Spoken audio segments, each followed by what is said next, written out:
Judging by the tone of this morning's Russian newspapers, Moscow still believes it can dictate the terms of any peace deal on Ukraine.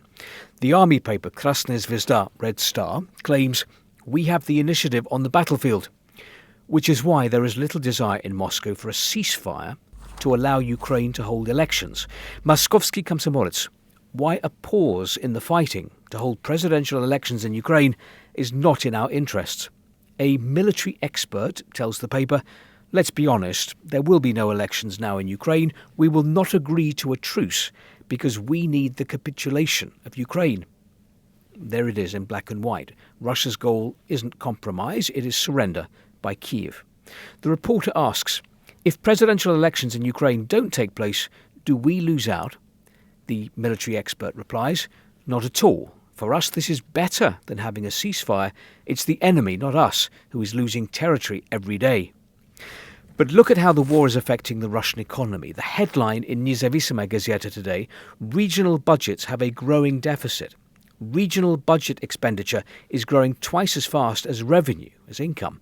Almost 60% of Russian regions have a hole in their budget of over 600 billion rubles. That's almost 11 times more than in 2022. This is the top story in this paper, a long article with data from the auditing chamber, with charts and graphics. What you won't read here is that these budget deficits are a direct consequence of Russia's war in Ukraine and of international sanctions.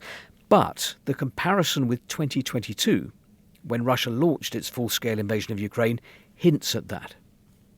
Moskovsky Komsomolets writes that those using public transport in Moscow region are about to get a shock.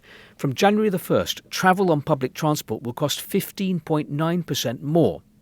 In Moscow region, tickets on public transport have gone up in price by 24% in less than 2 years. Russian beer lovers will be pleased, though. According to Kommersant, Russia may get its own version of Oktoberfest to support local brewers. Same paper. This is quite interesting. It is 200 years since the Decembrist uprising in Russia. Now, the Decembrists were Russian military officers and noblemen who rose up against Tsar Nicholas I. The uprising failed. A century later, in the USSR, the Decembrists were considered heroes. They were idealized by Soviet propaganda. But Vladimir Putin's Russia does not look positively on revolts, rebellions, uprisings, revolutions. So here we see the Russian Justice Minister Konstantin Choichenko pointing out that the Decembrists were educated in the West. They were often Catholics or Lutherans who spoke Russian badly. Blame the West? It's a familiar message today. The minister says there are lessons to be learnt from the Decembrist uprising. Noble goals cannot be achieved by legal methods, and rebellion under the flag of progressive ideas often turns out to be the opposite.